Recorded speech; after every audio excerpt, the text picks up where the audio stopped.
onto my Facebook right here.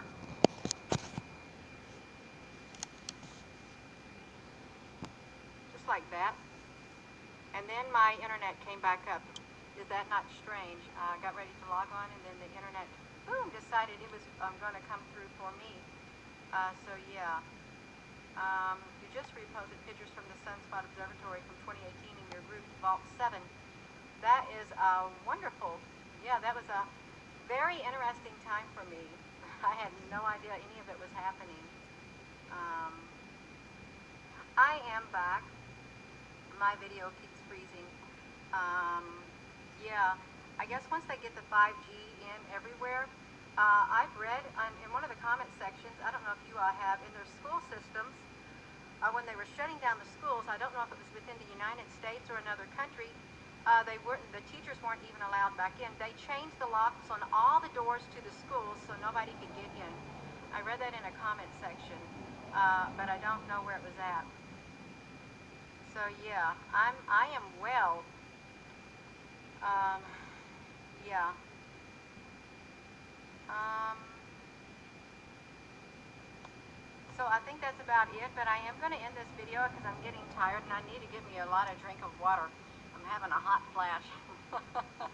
I really am, and I need some hot water. You see, my face is getting a little tan, and it's not even summer. So that's what I'm going to do right now. You watched the latest of your video, yeah, in Kentucky. Lisa Hall, that is wonderful. Alrighty, well, I want to thank you all for coming to the Facebook page or the Twitter or the YouTube, wherever you watch this at, or if you watch it in all, thank you, because it does help connect us all to one another. And it's good to be able to comment when we can, so other people can read our comments, because we all live in different places, and it's wonderful to know what's going on in different parts of our United States and different parts of the world. It really, really is. See, because we don't have a barrier. We don't, and we don't put up those fences. We'd much rather have those fences down so we could all come together as one and, you know, communicate and socialize. So I think it's wonderful to have social media. I really, really do. Hello, Mickey Smith. Mickey from the UK. Hello. Um, yeah. Oh my goodness.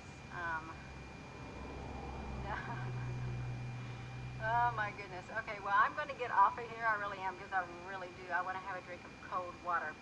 So thank you all, and I'm going to try to put together a video. Actually, I took the pictures, and I was just cropping some stuff. I've got to put it together in a video and compile it, and then upload it. So it might take me a few hours. It all depends on what I start doing around the house.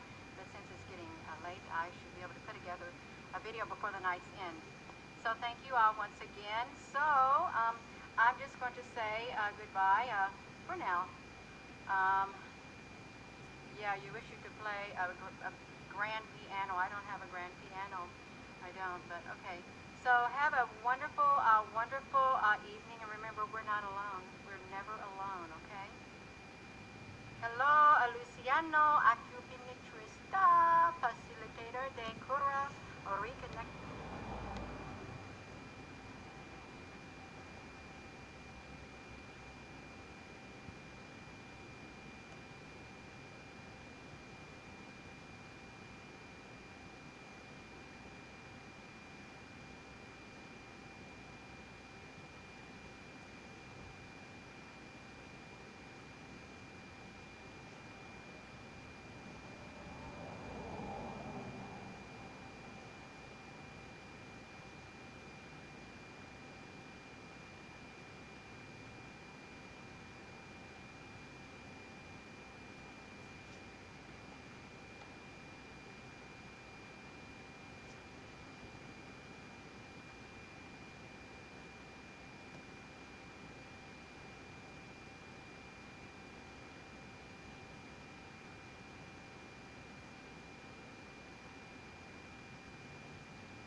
strange times.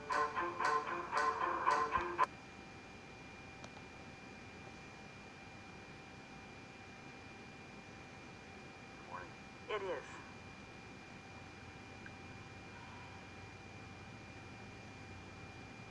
We've enjoyed this interaction.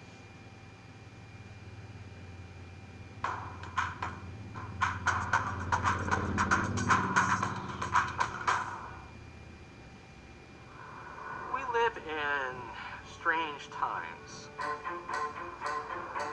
The housing bubble burst, Rise of China and the rise of inequality. health is a very big deal. Taxes are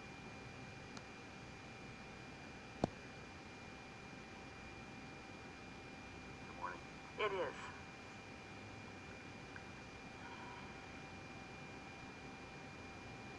We've enjoyed this interaction.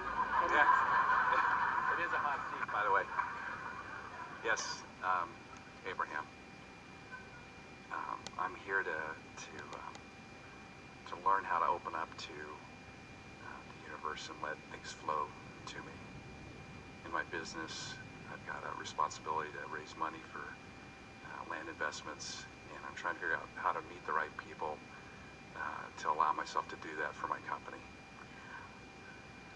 We liked every word that you said, and we're going to help you to understand what's going on in your vibration that prompted those words that is in your way, and what's going on in your vibration that prompted those words that's right on track. Great. So, I want to understand. Those are really good words. I want to understand. And what those words bring to you are opportunities to understand. You see, here's the difference between I want to understand and I want the solution to my problem. I want to understand means I want to know, and you know words don't teach. So when you want to understand something, then your business, the very business that matters so much to you, is giving you opportunity to understand. Because through it you can feel what's working, what's not working. So we want to begin by saying all of that is underway. When you say responsibility, we want to focus for just a little bit on what a feeling of responsibility feels like, because responsibility feels over here sort of on the not good feeling end of the emotional scale, while fun or fulfillment is on the other end. And so it's really interesting how the answer to your query or your question is you just have to find a way to stand in an expectant place rather than in a worried place, in a I'm evolving and this is fun place rather than a I'm responsible and I have a timeline place. It's about finding a way for you to chill. It's why we started talking about the grid. We've been talking about the grid from the beginning of our interaction in this way by talking about your point of attraction, that you live in a vibrational universe that is attraction based, and you are at the center of what you are attracting. So if you are feeling responsible and worried about things not happening the way you want them to, then there is no action that will be inspired to you that will help you out.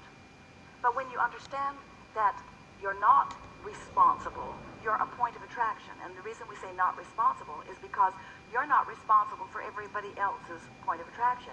You're only responsible for your point of attraction.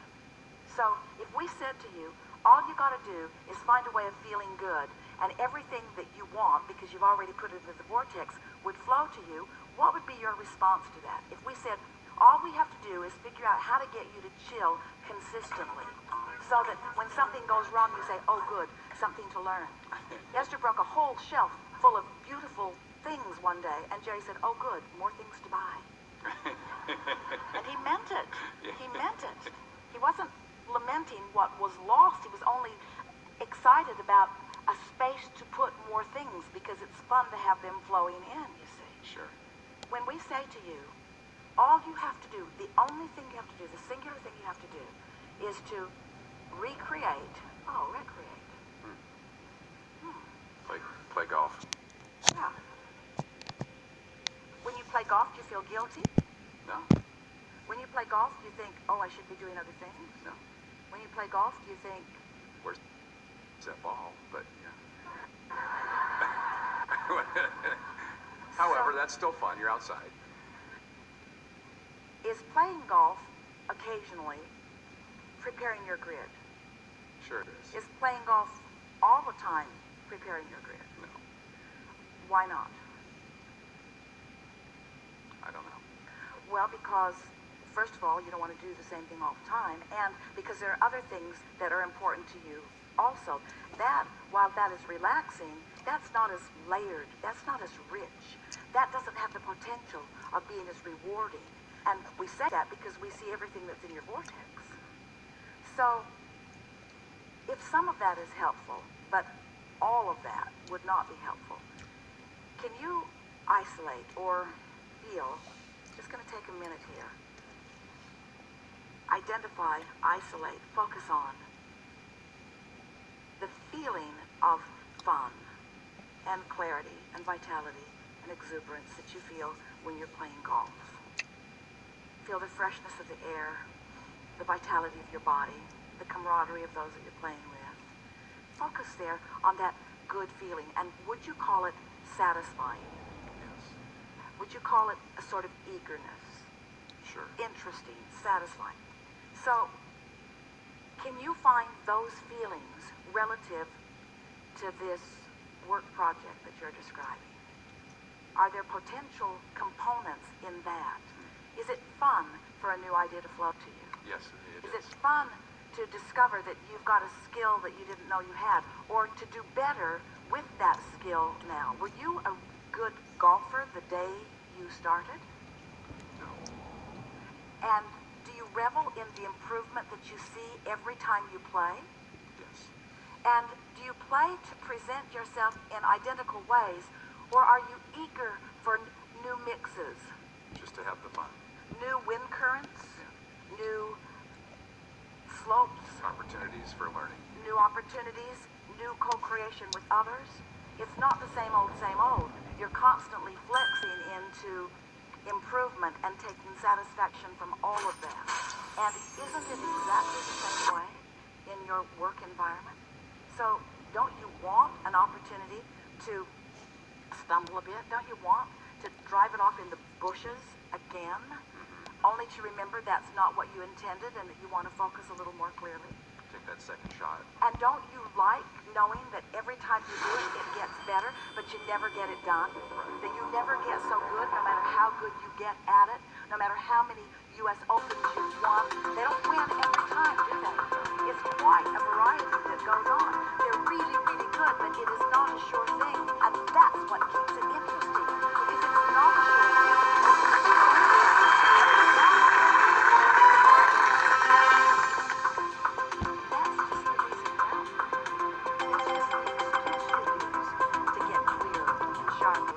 Stronger and more focused. So, don't you feel more eager about your work now? I do, and I'm going to make sure I get some golf, into the schedule. Well, we know Not that every day. We know that we play every day. We know that we have ignited. Wow! Than the other word. But realize that It's just fun. the feeling of fun is focus without resistance. That's what fun is. And so, whether you call this fun that you're having, it's really fun to match wits with someone who is really good at it. It's really fun to have conversations that go into places that you've never been before and feel the expansion of that. It's really fun to get new insight about your very own business. It's really fun to have really good timing. It's really fun to be inspired from broader view, from non-physical perspective, who knows everything about what you want, everything about where you are, and everything about everything between where you are and where you want to be. Who's offering constant impulses, and it's really fun to tune into those impulses. And that really is what we're talking about here. Just finding more ways, more reasons to feel good, because in feeling good, you tune into the impulses. And when you tune into the impulses, then life is satisfying. And we want to say, we're going to say it all day, we're going to say it to everybody that listens, we're going to say it to everybody that sits here. We want it to be fun too, even when you've driven the ball off into the bushes. We want it to be fun when it's off in the rough. We want it to be fun when you're so far behind that there's no possibility of ever catching up, and that you're just going to look foolish in the way you've played today. We want that to be fun too. We want that to be fun too, because the game that you're playing in isn't a game that you're competing with anyone else. It isn't a game where anybody outside of you is taking score. It's only the game of how much alignment did I accomplish right now, and how much fun did I achieve in the alignment accomplishment. That's all that it is. And the manifestations, the realizations, the actualizations, that's just the stuff that is inevitable. But it's not the reason you play the game. It isn't the reason you play the game. Good thing, too, because those manifestations are a minuscule part of the life that you live. Percentage-wise, manifestation, that much. Everything else is what life is. We liked that. Me too. Do you feel resolved? We didn't tell you one thing to do except chill out. Can Yeah, you do it? I think that's good. And why do you think that we didn't find it necessary to guide you toward any specific action? Because I probably already knew that. Because you know all the things to do. You know everything to do. The only differences are the timing of when you do the things that you do. When you call somebody, be nice if they're there. And when they're there and you call them, be nice if they're up to speed with you so that they can hear what you say. And be really good to get impulses so that you rendezvous with those who are cooperative components so that you're not butting up against those that aren't cooperative components. Very interesting. But isn't it nice to butt up against some uncooperative components? Because it causes you to focus and it makes you go play golf. Thank you. Really good. Thank you very much.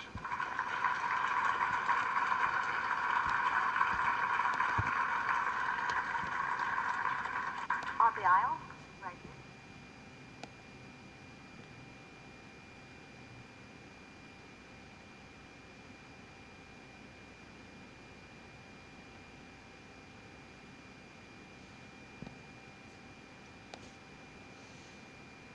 Stand if you think it's you.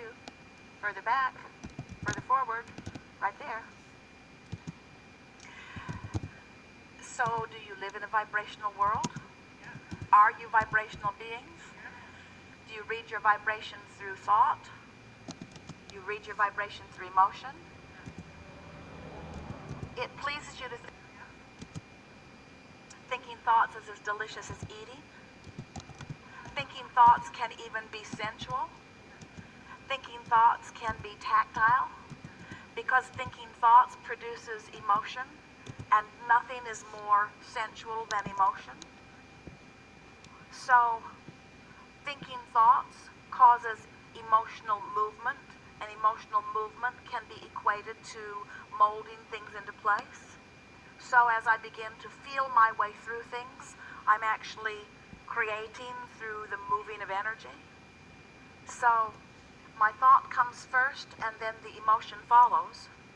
But by reaching for the emotion, I can direct the thought. Ooh, worth thinking about. The thought comes first and the emotion follows, but by caring about the emotion, I can direct the thought. Because you can hook into a feeling. And by hooking into the feeling, you'll set a vibrational tone, and then law of attraction will bring the thoughts that are equivalent to that. See what we're getting at? Where if you think the thought first, and the thought's off kilter, and now you're trying to think a better thought, it's much harder, isn't it? So the new book is,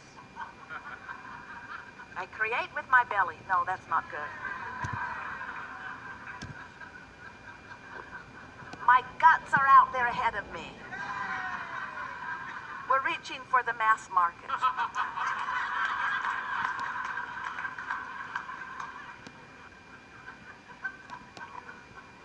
My passion is growing things, fruits, vegetables, nuts, flowers.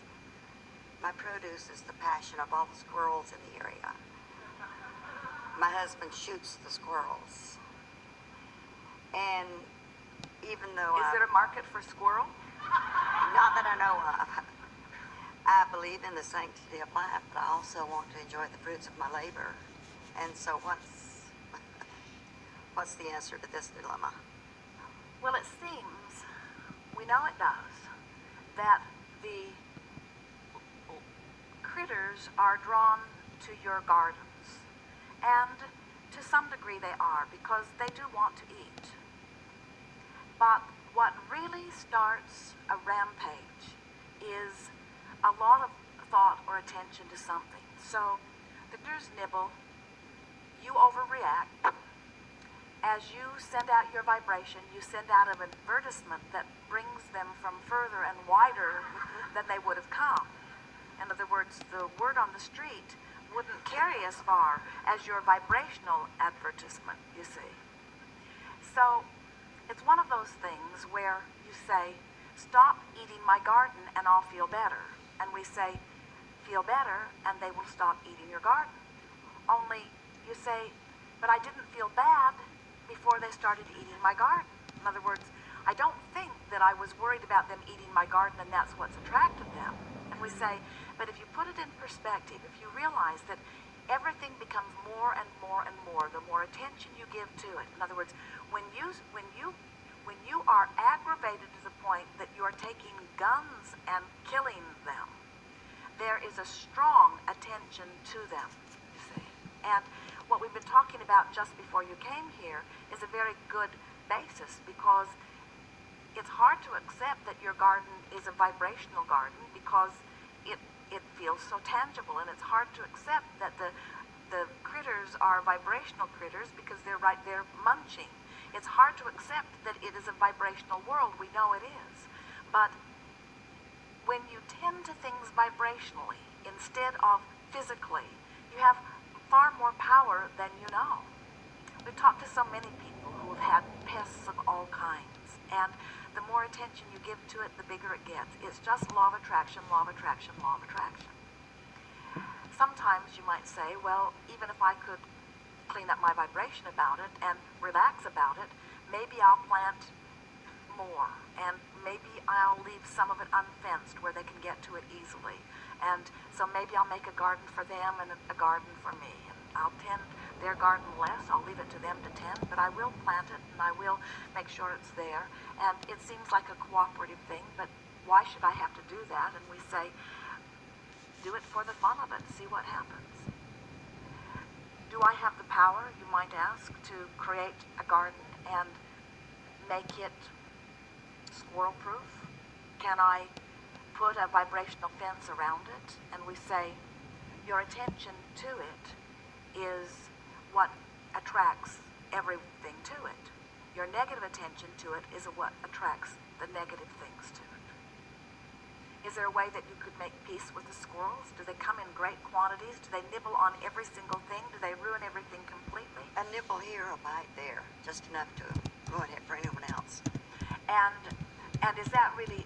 Now we get the picture of that, but is it really ruining everything for everyone else? Not everything, but a good portion.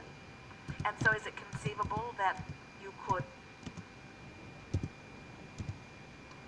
offer something to the squirrel that it might eat instead of your garden? I don't know. You tried it? No. So you have not welcomed the squirrel in any way. You've Well, just felt completely hostile toward the squirrel. There's a lot of fruit that falls to the ground that they're welcome to. I know they're just trying to make a living too. But I share fruit with a lot of people, and it's a lot more appealing when it doesn't have bites taken out of it. Well, we know that it feels like something needs to be done.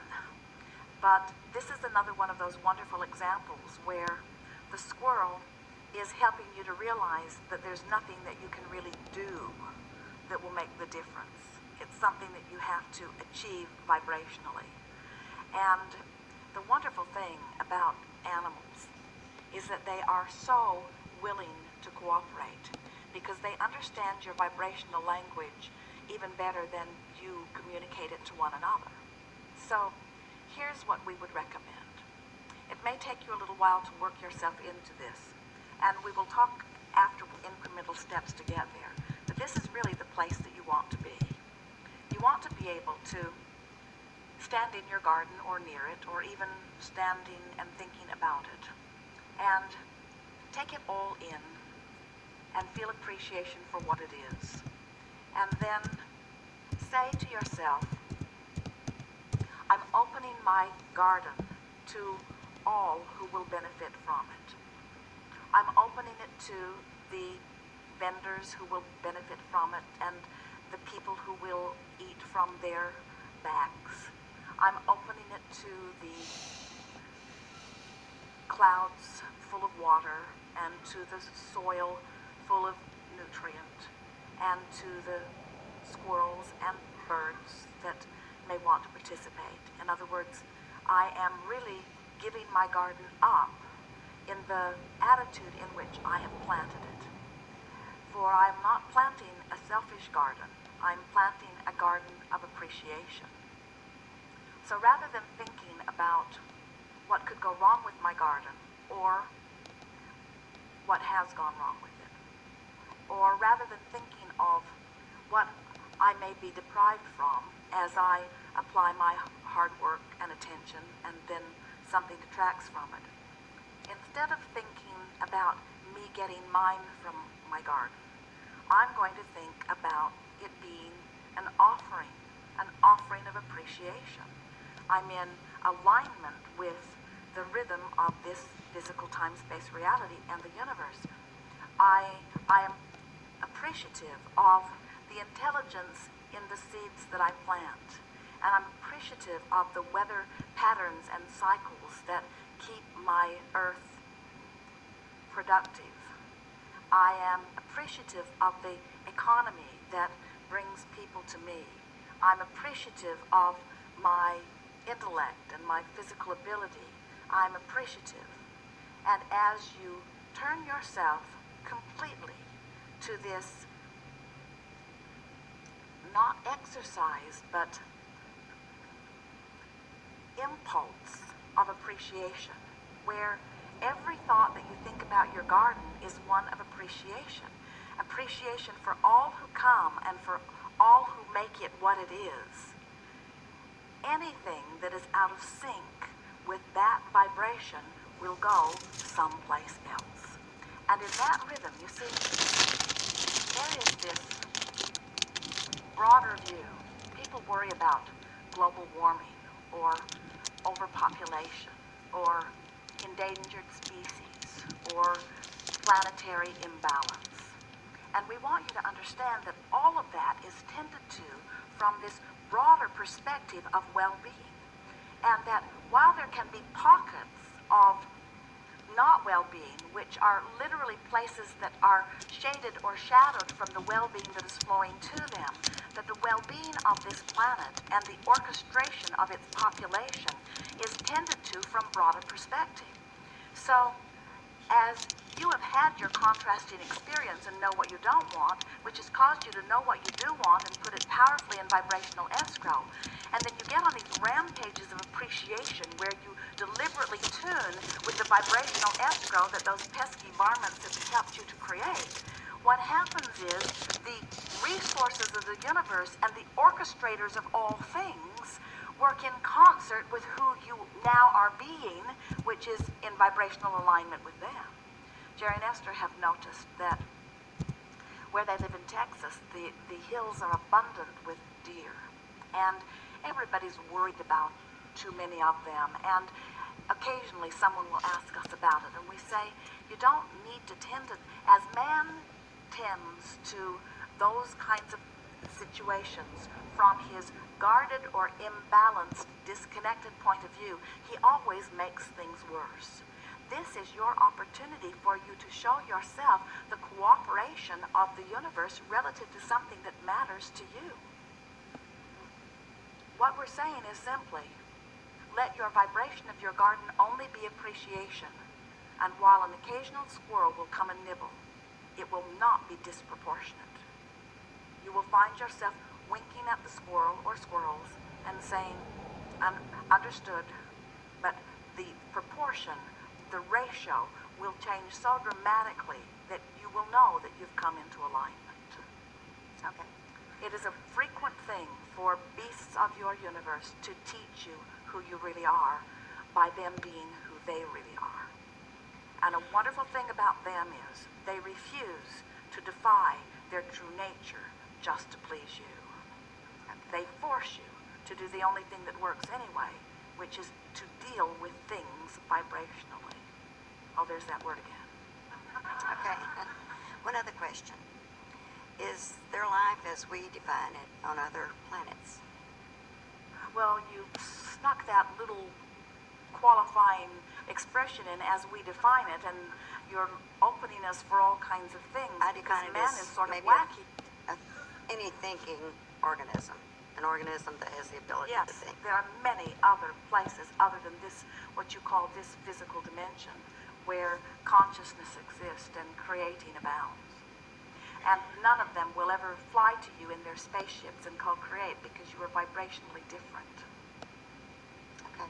In the same way that you are interacting with us and we are not here rooted in your physical realm, you do have vibrational access to a great many things beyond what your reasoning mind can understand. Okay. Now I know everything I need to know. Yes, you do.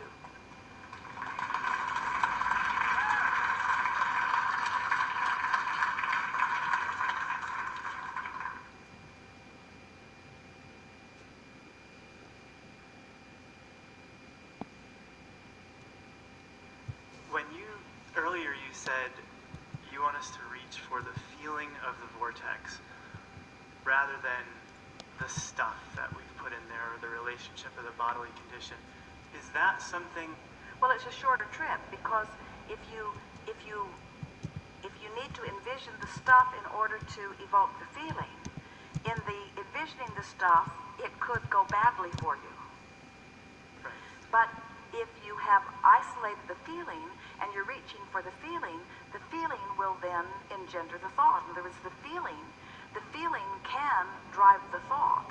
Now, technically speaking, the way it works is you think and then you have a feeling response.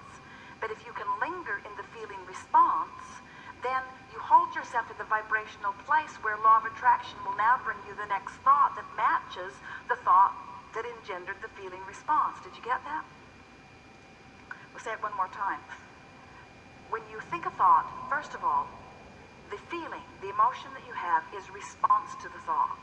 But even more, it's response to the two thoughts that are going on. It's the response to the two vibrational vantage points. There is the vantage point of the source within you, and there's the vantage point of you, and your emotion, your feeling, is what those two thoughts accomplish as they blend or don't blend together. So feeling follows the thought.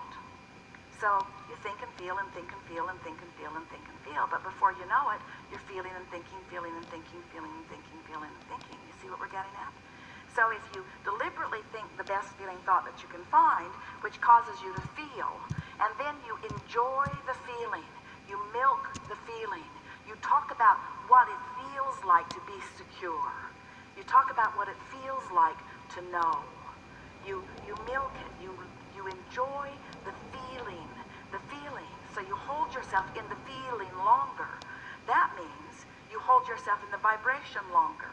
Now, law of attraction is responding to the vibration that you've discovered longer, and now it's bringing you more thoughts, more vibrations that match those, and off you go. So earlier you were asking us to recall a high-flying moment. Would you say that using memory or using present moment experience that we find easy to appreciate, is that the easiest way into the vortex? And then we really think that if you're alerted to the idea of it, and so you're watching for a high-flying moment, that when you find one, it would be an easy way to maintain it. Trying to remember one could accomplish the same thing. In other words, whether you're discovering a new one or remembering one you've already lived, you're still focused upon a feeling which will solidify a vibration which will produce more. is this, now you can do this from outside the vortex or inside the vortex. Well, here's what we are submitting. Let's say that you're just bipping along and you're not really in the vortex. Let's say you've been visiting with friends, paying your bills, listening to the news somewhat, observing a not very good weather day, and let's say that you're not necessarily in the vortex and not really aware whether you are or not trying to be in. There's nothing that will keep you out of the vortex longer than being aware that you're not in and trying to get in. Because it's like noting your failure. It's trying too hard. So what do you do in that scenario? So what we are encouraging is that you just sort of give it a rest and make peace with what is. And say things to yourself like, all things in good time, and I'm right on track, and things are working out fine, and things are getting better. In other words, just try to give yourself a break. Even better, meditate or do things. That's why runners are often in the zone. That's why people who spend a lot of time on the road